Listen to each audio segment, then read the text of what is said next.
Madame, Monsieur, bonjour, ravi de vous retrouver pour un nouveau numéro de Canal et compagnie. Je vous l'avais dit hier au milieu des vignes, eh bien aujourd'hui c'est changement de région, changement de décor, changement d'habit. En fait, nous sommes au fin fond de la province de Namur. Nous sommes dans le ravissant petit village de Traigne et nous sommes situés dans l'ancienne classe, la classe de l'ancienne école du village. Alors tout de suite, moi je me propose je vais faire un peu, voir un petit peu qui est dans la classe aujourd'hui, puisqu'il y a quand même pas mal d'élèves qui sont déjà partis en vacances. Alors il me reste Didier Simons. Présent. Oui, Didier Mosseret. Présent. Et puis Thierry De Vries. Voilà. Eh bien, vous l'aurez compris, ces trois personnages, eh bien, sont mes invités ici à l'école de Traigne pour nous parler d'une région, vous allez le voir, qui est riche au niveau culturel, qui est riche au niveau de sa nature. Et vous allez le voir au travers des invités, on cultive ici une certaine nostalgie. N'est-ce pas, Didier? Ah, mais bien sûr, surtout ici à l'école d'autrefois. Oui. Puisque nous recevons beaucoup d'élèves des écoles qui viennent passer la journée ici. On leur propose un tas d'animations, dont l'école d'autrefois. Oui. Alors là, évidemment, ils sont un petit peu saisis parce qu'ils n'ont plus l'habitude de cette façon de donner cours. Oui, oui. Donc là, on est en tenue. On va dire qu'ils n'ont plus l'habitude aussi d'obéir, peut-être. Ah, ben ça commence à manquer, ça. Hein, et on le voit.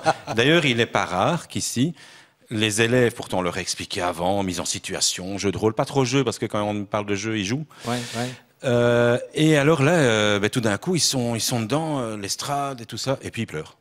Alors, j'ai dit nostalgie parce que, ok, on est dans cette école, oui. Elle est remplie de nostalgie. Oui, il n'y a qu'à voir les décors au mur, mais pas que, parce que le village de Traigne, c'est le village d'Arthur Masson, et Arthur Masson, c'est quand même pas n'importe qui. Bien sûr. On rappelle qui était Arthur Masson. Alors, Arthur Masson, il est né en 1896 du côté de Riez, donc Chimay. Et puis, il est venu souvent dans la région parce que quand son père était en douanier, il se déplaçait souvent. Donc, il venait dans la région de Mazé aussi. Et lui, a priori, je pense qu'il s'est bien plu dans le village ici. Et alors, quand il a commencé à écrire, il a parlé de trignole, hein, donc une contraction traîne matignole avec le petit hameau au-dessus. Voilà. On voit ici, je me permets de vous couper, on voit ici déjà quelques images qui montrent un peu l'espace Arthur Masson qui a été créé en 1999. Tout à fait. Voilà, à l'honneur d'Arthur Masson. Qu'est-ce qu'on y trouve dans cet espace Arthur Masson? Alors d'abord, l'espace Arthur Masson, c'est une des seules attractions en wallon, avec le dialecte cher ici à la région. Et puis aussi, ce qu'on a recréé, c'est le village. Le village, quand on y entre, on est sur la place du village. On a les ouvriers communaux, on a Manu, le garde champêtre. Et là, les gens, les visiteurs vont découvrir, à travers les personnages de la Toinade, ce village. On va aussi passer dans d'autres scènes, évidemment. Il y a l'école, il y a la pharmacie, il y a la droguerie. Oui, avec Pestio, Pestio, le pharmacien Pestio. Ah oui, alors il y a la maman de Toine qui vient là parce qu'il a le chapeau qui est un peu abîmé. Et, c'est toute une histoire, l'espace Arthur Masson. Il y a aussi, tous ces livres qu'il a écrits. Donc il y en a 5, la Toinade. Voilà, justement, on va parler un petit peu de l'œuvre d'Arthur Masson, qui est illustrée ici au travers de l'espace Arthur Masson. Oui. C'est ce qu'on appelle la Toinade. C'est exact. Toine culot. Là, je crois que ça va rafraîchir la mémoire de certaines personnes qui nous regardent aujourd'hui. Oui. On en parlait un petit peu? Oui, bien sûr. C'était qui, Toine culot? Toine culot, c'est un... Alors, j'ai envie de dire bon vivant, mais aussi un peu... il se plaint tout le temps, hein, tout dit mal quelque part. Du moi me pitch, du moi me ventre. Donc, il a été mis un petit peu, je pense, mailleur parce que dans le village, le gars, on l'aimait bien, il était peut-être divers à tout le monde aussi, je ne sais pas, ça se faisait encore. Hein. Bon, enfin bref. Et donc, c'était le gars que tout le monde aimait bien. Et donc, voilà, bien obèse, hein, bien obèse, ça le dit bien, hein, bien gros. Et dans les histoires... Oui. si je me permets, je parlerai de Tédéum, qui Oui. pour moi est peut-être le héros caché des histoires d'Arthur Masson, parce que Tédéum, il a fait des études. Et quand on le voit dans les histoires, il y va avec toi, hein. Bestio, là. Et c'est lui, au fond, qui dirige, pour moi, le village. Quoi. Voilà. Donc en fait, si je comprends bien, ce que Arthur Masson a voulu recréer au travers de tout son ouvrage littéraire, c'est recréer cette ambiance, cette vie villageoise au travers de différents personnages truculents. Toine Culot, vous le connaissez. Oui, bien sûr. Les œuvres d'Arthur Masson, vous les avez lues, je suppose. Ma maman les lisait avec beaucoup de plaisir et d'ailleurs je l'entendais rire toute seule dans sa chambre, donc j'ai de bons souvenirs de ça, effectivement. Et vous, Thierry? Oui, Arthur Masson, ça vous parle? Toine Culot, oui, ça parle à tout le monde dans le coin, je pense. Je veux dire, que ce soit dans la commune de Viron-Aval ou dans l'arrondissement ou même au-delà, oui, bien sûr. Ouais. Oui. Alors, je disais nostalgie au départ. La nostalgie du chemin de fer, ça vous connaît? Oui, forcément, oui. Comment est-ce qu'elle a commencé, cette nostalgie des vieux trains? Puisqu'on va parler maintenant, en fait, d'un train qui circule entre Mariembourg et Trengg depuis un certain temps. Oui, en fait, l'association a vu le jour donc en 1973, même peut-être déjà bien avant, puisque les gens qui s'y attachaient ont commencé bien avant à trouver, à recenser des locomotives qui, à l'époque, allaient subir les assauts des chalumeaux, puisque les usines et charbonnages de Belgique fermaient petit à petit. Donc tout ce patrimoine qui était voué à la disparition a été sauvé donc par quelques amateurs qui, à l'époque, ont cherché un endroit où pouvoir circuler avec ce matériel-là, et c'est la ligne de Mariembourg-Trengg qui a été sélectionnée à l'époque justement pour accueillir ce patrimoine ferroviaire principalement belge, puisque c'était à l'époque ces petites locomotives de cours d'usine qui étaient vouées à la mitraille, et il faut savoir que comme la traction vapeur en Belgique avait déjà vu sa mort en 1966, donc 10 ans auparavant, on avait déjà beaucoup de difficultés à trouver du matériel. Alors. Donc ça c'est une locomotive justement, une Tubis de 1926 qui circule chez nous, et d'ailleurs c'est elle qui assure toute la saison ici 2017. Là on est à bord d'une BR64 allemande de 1933. Ça c'est une anglo-franco-belge de 1945 qui travaillait aux usines Safea ou d'Ingougny. Là on est donc au départ à Mariembourg. Ça, c'est les gens donc sur le quai au départ de Mariembourg lors d'un festival. Voilà, on en parlera d'ailleurs d'ici quelques années. Dites-moi, il faut du monde pour s'occuper de tout ça, et pas n'importe qui, puisqu'il faut s'y connaître quand même. Oui, on est entre 80 et 100 membres bénévoles dans l'association. Évidemment, ça prend comme tout métier, je vais dire. Et les membres qui viennent chez nous sont issus de tous bords. On accepte tout le monde. Oui, mais vous avez d'anciens cheminots, je suppose. Il y a d'anciens cheminots, mais plus tellement. Mais maintenant, il faut savoir que les bénévoles qui viennent chez nous donc œuvrent et vont se diriger vers leur secteur de prédilection, puisqu'on a des membres qui sont plus dirigés vers le contact avec le client. Donc ils vont s'occuper plus de l'accueil et de la billetterie. On a à côté de ça, on a les mécanos qui vont s'acharner à faire tourner les vieilles machines et à les restaurer. En quelle année est-ce que la ligne a été remise en action ? Donc en fait, l'exploitation ferroviaire par la SNCB a été arrêtée en 1967 et l'ASBL a déposé ses statuts en décembre 1973. Ouais. Et le premier train, il a, dans la foulée, 1975-76, on commençait seulement à pouvoir rentrer en gare de Mariembourg avec nos convois. Et donc, c'est à partir de là que le tourisme a pris une expansion, je vais dire, assez remarquable dans la région. Puisque moi, je me souviens à l'époque, les troupeaux de vaches rentraient encore à la ferme par la voie ferrée. Donc, c'est pour vous dire qu'on a fait du chemin. Les touristes, il y en avait à l'époque. Il y en avait beaucoup moins. Et puis, on n'avait pas tous les outils promotionnels d'aujourd'hui. Donc, c'était un peu plus difficile à mettre en route. Et alors, ce qui est extraordinaire aussi, il faut le préciser, c'est que ces locomotives, elles sont à vapeur. Et là, il n'en reste plus beaucoup qui fonctionnent sur des lignes chez nous en Belgique. Non, effectivement. Bon, maintenant, c'est vrai qu'au 2-3 maximum. En Belgique, il reste 3-4 chemins de fer touristiques. Maintenant, Mariembourg-Trengg est le plus ancien et le plus gros. Donc maintenant, actuellement, on a 4 locomotives en ordre de marche, mais on peut atteindre 7 à 8 locomotives au meilleur de notre forme. Ok. Alors, Élève numéro 3, j'ai envie de Présent. dire. Alors, Thierry De Vries, quand vous entendez vos deux collègues, le mot nostalgie, ça vous parle aussi quelque part? J'ai envie de dire qu'on n'est pas vraiment dans le phénomène de la nostalgie, même si on veut jeter une passerelle, on pourrait dire que dans l'univers du conte, quelque part, on retourne un peu petit aux peu sources, quand même, hein. à la simplicité, à la sobriété d'une intervention orale sans apparat, sans décor, etc. Donc oui, finalement. Alors, on parlera de l'estival, mais pas tout de suite, parce que j'aimerais bien avoir votre avis, justement, puisque vous travaillez au centre culturel, au foyer culturel de Philippeville. Alors, quand vous entendez ce qui est dit ici au niveau de cette expérience, au niveau de la classe, par exemple, de l'espace Arthur Masson, qui fait revivre comme ça un créateur littéraire, et puis quelqu'un qui fait revivre des chemins de fer. Vous en pensez quoi?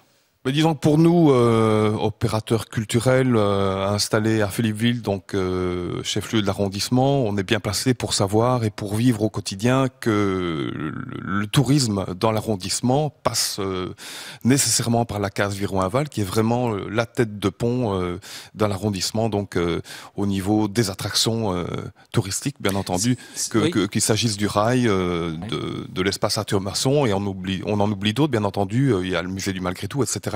Donc oui, c'est avant tout Viron-Aval qui fait vivre le tourisme dans l'arrondissement. J'ai envie de vous demander à tous les trois, la région de Traigne ici, s'il fallait la définir en une phrase. En une phrase. Moi, en deux. Oui, non, mais j'ai envie de dire... S'il fallait vanter la région et la définir. Alors moi... inviter les gens à venir la voir. Vous diriez quoi? Moi, qui suis bruxellois d'origine, j'ai envie de dire... tranquillité et aussi il y a quelque chose ici la nature qui est il y a l'Ardenne, il y a la Calestienne, qu'est-ce que j'ai envie de dire j'y suis bien, je sais pas. On est bien. Venez chez nous voir, on y est bien. On peut se balader, voilà. On a tout ce qu'il faut. Eh bien, on va retenir ça. Venez nous voir, on y est bien. Ouais. Vous, ce serait quoi? Moi, vous savez, quand je reviens du travail, je dis que je retourne en congé, en vacances. Donc, c'est un réel plaisir que de revenir dans la région, voir le paysage, l'ambiance. Et je vais dire que tous les villages ont leur manière d'accueillir les gens. Puis, il y a tout le temps des festivités en haute saison, même en hiver, en période hivernale. Il y a le bonhomme hiver, il y a le carnaval, il y a un tas de festivités dans la région. Ici, on va arriver dans les périodes de courses de baignoire, de brouettes, enfin tout ce qui s'ensuit. C'est vraiment plaisant, quoi. Et vous, Thierry, qui regardez ça peut-être à quelques kilomètres, moi, j'abonde un peu dans ce sens-là. Avant tout, pour moi, c'est une qualité paysagère. Vraiment, on est ici dans un décor qui est incomparable et qui n'a absolument rien à envier à l'Ardenne profonde, ni à aucune autre région de notre pays. Alors, un décor qui attire de plus en plus de gens, on l'a bien compris. La preuve en images avec un petit reportage. Nous allons ensemble regarder un petit reportage, puisque si je vous dis Marie-Angèle, qu'est-ce qu'on répond à Traigne? Eh bien, c'est l'ancienne quincaillerie mercerie du village, qui aujourd'hui a été transformée en gîte. En gîte. Eh bien, on va découvrir tout ça ensemble. Je vous emmène maintenant donc en l'ancienne quincaillerie chez Marie-Angèle. Suivez-moi. Chez Marie-Angèle est donc un gîte un peu particulier. On pénètre dans un ancien magasin dont l'identité a voulu être sauvegardée par les jeunes propriétaires. Pourquoi celui-ci particulièrement? Parce que le coup de cœur, ça a été quelque part que on était dans un ancien magasin. Donc il y avait du passé, il y avait des traces authentiques d'un magasin d'époque, avec une vieille balance, une vieille trancheuse à jambon, avec une machine à coudre. Et donc ce qu'on a voulu garder, évidemment, c'est l'idée originelle du gîte, c'est-à-dire l'histoire, garder ces petites touches du passé, tout en évidemment le mettant au goût du jour. C'est donc en compagnie du Mailleur de Trignol que David découvre le rôle de certains objets. Qu'est-ce que c'est le merveilleux? Est-ce que vous connaissiez ce produit-là? Ah là, bien sûr que je le connaissais. C'est-à-dire que mes parents avaient le local de football, tous nous avions des coupes, des trophées, et tous les 15 jours, mon papa m'envoyait ici chercher ce produit pour pouvoir s'idoler, bien sûr, ces trophées. Vous voyez, mais c'est vrai, dès qu'on avait passé avec un chiffon sur les trophées, là, ça reluisait vraiment, c'était merveilleux. À l'époque, c'était un magasin où tout le village se donnait rendez-vous. C'est vrai que chez Marie-Angèle, tout le monde y venait. On y vendait tout, là. C'était aussi bien du fil.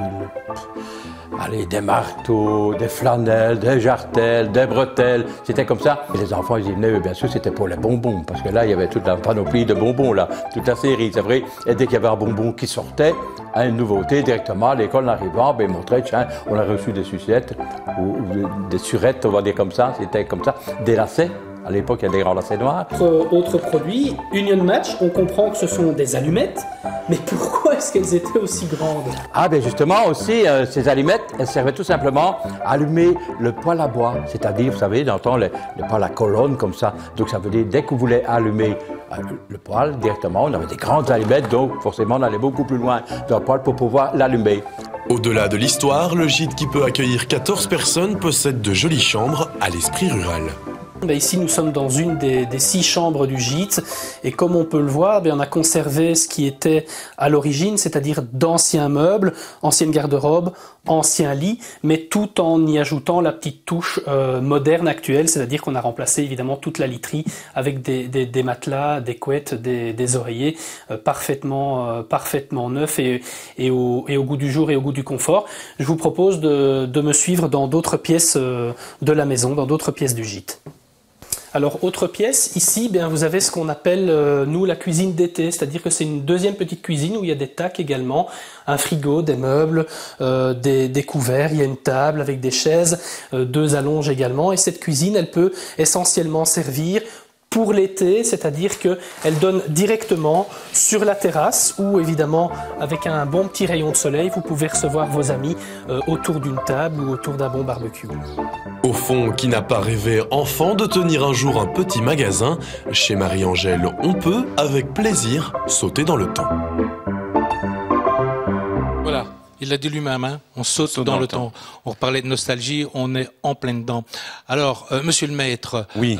On va préciser quand même un petit peu, on parle de Traigne, oui. On parle du fin fond de la province de Namur. Oui. Allez, situez-nous ça de manière un tout petit peu plus précise. On est exactement dans quelle région ici? Allez, la Calestienne, nous sommes dans la Calestienne, et les Ardennes pas loin, mais enfin, surtout la Calestienne, cette bande qui traverse la Belgique entre autres, où se trouvent les grottes. Et puis on a les plaines calcaires, donc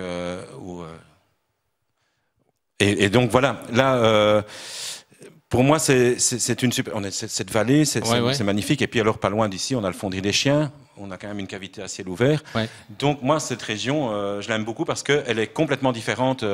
Si on passe d'un côté ou de l'autre, on a les Ardennes. Allez, vous savez quoi? On va continuer à rêver en images, puisqu'on a des images justement de Traigne. On va aller se promener un tout petit peu. On va voir ça. Voilà, ça c'est la Calestienne alors. Oui, ici, on est sur la bande, de zone calcaire. Donc en fait, voilà. Et pas loin les Ardennes avec le clocher de Traigne, bien sûr. Le clocher de Traigne. Et ça, c'est la place. Et sa place. Et puis alors là, on n'est pas loin de l'écomusée, donc l'église. Mm-hmm. Là, on voit qu'il y a de quoi pour attirer le touriste et le garder chez soi. Tout à fait. Et alors, Traigne, c'est aussi pas mal de musées. Hein. Oui, tout à fait. Donc il y a l'écomusée, le musée du chemin de fer. On a l'espace Arthur Masson, le musée du Malgré tout. Archéologique. Oui. Donc on a de quoi faire. Quand on vient ici passer la journée, on peut se balader. On a vraiment de quoi faire. Hein. Ça, c'est vraiment intéressant. Et alors, il y a une unité architecturale dans le village, on le voit bien, et au niveau des matériaux, au niveau de la pierre aussi. Hein. Oui, tout à fait, qui provient de la carrière qu'il y avait ici dans la région. Ici, on approche évidemment de l'espace Arthur Masson. Oui. Qui a été inauguré, on le répète, en 99. Donc il y a déjà il y a 18 ans déjà que cet espace attire le public pour vraiment rentrer, j'ai envie de dire, dans le monde d'Arthur Masson. Tout à fait. Voilà. Alors, Thierry De Vries, venons-en maintenant à l'estival du Comte de Suris. On en est à la 40e édition. On en sera à la 40e édition. On est dans la préparation de la 19e édition. Oui, donc c'est que ça marche. Ça marche, oui, effectivement. Donc comment est né l'estival et pourquoi? Quelle en est sa philosophie? Alors l'estival, c'est un peu un produit dérivé, entre guillemets, de notre concours annuel et qui est intitulé Fais-moi un conte, dont on a déjà eu l'occasion de parler sur vos antennes. Oui. Sachant que l'idée, finalement, c'était d'offrir une scène, voire des scènes, à des amateurs qui avaient mis le pied à l'étrier du conte par le biais du concours cours d'écriture. Donc voilà, j'ai envie de dire que c'est un peu aussi un laboratoire où les gens viennent raconter, continuer à raconter et continuer à se former au contact des autres amateurs ou des autres professionnels, puisque c'est un peu ça le but de la rencontre, de la journée, des amateurs qui croisent des professionnels pour le plus grand plaisir de Monsieur Tout le Monde, donc du public, du spectateur bien entendu. Alors vous allez nous parler un petit peu du décor, de l'environnement de cette journée. On va d'ailleurs le voir en images tout de suite. Je vais vous demander de nous commenter un petit peu les images qu'on voit. Voilà, on est en pleine nature quelque part. Oui, on revient un peu finalement au fil rouge des 3 reportages. On est dans un écrin de verdure où il est bon flâner ou assister à des spectacles. D'ailleurs, on a un slogan qui consiste à dire que chez nous, on vient flâner en écoutant des histoires ou bien on vient écouter des histoires en flânant. Oui. Voilà, donc ça se déroule dans un grand parc, donc le parc de la Vignette installé à Suris, bien entendu. Et donc l'événement... on voit qu'il y a des enfants, on voit aussi qu'il y a des adultes. Donc on précise tout de suite que c'est vraiment une journée... C'est une journée familiale. Ça s'adresse à tout le monde, à toute la famille. Bien sûr, c'est une journée familiale, mais il faut quand même continuer à trancher la tête. Je veux dire, des a priori qui consiste à penser que le conte est purement, orienté vers les enfants ou est trop puéril, entre guillemets. Puisque, le conte, il y a des spectacles qui sont orientés tout public, qui sont orientés adultes. Mais bien entendu, il y a aussi des prestations qui sont clairement destiné au jeune public. Mais comme on l'a dit, donc c'est un événement à coloration très familiale par la proposition des spectacles et des animations. Il y a aussi des spectacles de marionnettes, etc. Et par le contexte, qu'offre le jardin, le parc en question. Alors cette année-ci, cette journée aura lieu, je crois que c'est un peu chaque année la même chose, c'est le dernier dimanche du mois de juillet, c'est ça? Dernier dimanche de juillet. Donc alors si mes calculs sont bons. Oui, le 30 juillet. Oui. Mais il n'y a pas que ça. Puisque on va dire que le 30 juillet, c'est le noyau de l'estival. Et puis, il y a quelque chose qui démarre juste avant, et qui se termine juste après. Oui, donc on greffe au programme une formation au conte, qui est destinée la plupart du temps à des gens qui ont déjà un peu trempé dans la discipline. Et cette année, donc, on a la chance d'avoir Catherine Petit, qui est une Française d'Amiens, et qui vient donc encadrer une formation qui est plus précisément donc destinée à des gens qui veulent raconter à des tout petits. Donc voilà, je peux en profiter pour dire que par le jeu des inscriptions, mais aussi des désistements, donc à l'heure qu'il est, il y a encore possibilité de s'inscrire à ce stage qui commence le samedi 29 et qui se termine donc le lundi 31. Avis aux amateurs. Voilà. Alors, Didier, revenons-en à notre train. Je crois qu'on aura donné envie, je l'espère en tout cas, à beaucoup de téléspectateurs de venir découvrir ou redécouvrir la région de Trenghe. Le train, tous les jours de Mariembourg à Nîmes, il y aura combien de trajets possibles? Alors, ça fonctionne comment très pratiquement? En fait, la saison se déroule donc de Pâques à fin octobre. On a allongé au fil du temps la saison touristique, puisque maintenant on termine en beauté par les trains d'Halloween. Et suite à ça, on fait encore maintenant même Noël et les trains de Saint-Valentin, donc en début février. Maintenant, en juillet-août, on roule tous les jours à l'exception du lundi. Mais donc, il y a possibilité de prendre des trains au départ de Mariembourg depuis 11h10 jusqu'à passer 17h. Et je sais que, parce que je l'ai vécu, on est vraiment transporté à une autre époque. La preuve en est, vous me l'avez dit, votre train est de plus en plus approché par les métiers du cinéma. Oui, mais ça c'est une vieille histoire et je pense que personne au Trois-Vallées, même moi qui suis un des plus anciens membres, n'arriverait à compter et à lister la multitude de films et d'émissions qui ont été tournés chez nous. On a bien tenté de faire des listes, mais vous savez, la SBL aura bientôt ses 45 ans. Donc, mais ce qui prouve en tout cas que c'est pour la beauté de l'objet, enfin du train, et en plus dans cet environnement, comme on l'a dit, de la région qui est superbe, et tout ça est préservé. Alors, cher maître, peut-être un dernier mot au niveau de l'espace Arthur Masson. Bien sûr. Pour le public, il est ouvert tout l'été, je suppose. Dites-nous, tous les jours de la semaine? Tous les jours en été, et on aura la chance d'avoir une animation spéciale, donc dans le cadre de Régalez-vous, où nous allons proposer aux personnes qui seront ici de découvrir une recette. on fera ça ici ensemble. Oui. Et donc ça sera à différentes heures, hein. Il y a des heures bien précises. Mais c'est vraiment tout l'été, l'école est ouverte au public. Et alors on va rappeler également à nos chers enseignants qui sont les bienvenus ici toute l'année scolaire, durant toute l'année scolaire avec leurs enfants. Ah oui, parce que là, bon, nous, notre public, en fait, durant la saison et l'école, c'est les écoles, hein, clairement. Voilà. Et de plus en plus, et c'est très chouette. Et je peux vous dire les élèves sont saisis en sortant. Ils ne s'attendent pas à ça. Donc voilà. Eh bien, en tout cas, à tous les trois, merci d'être venus vous rasseoir. Je sais que c'était peut-être un petit peu inconfortable, mais en tout cas, un tout grand merci d'être venus parler de cette région qu'on aime tant, que vous aimez tant, et vous la faites vivre tous les jours, cette région. Continuez, félicitations. Merci à tous les trois. Voilà, c'est ici que nous allons nous quitter. Et demain, à ma place, vous retrouverez Corinne Buron. D'ici là, portez-vous bien.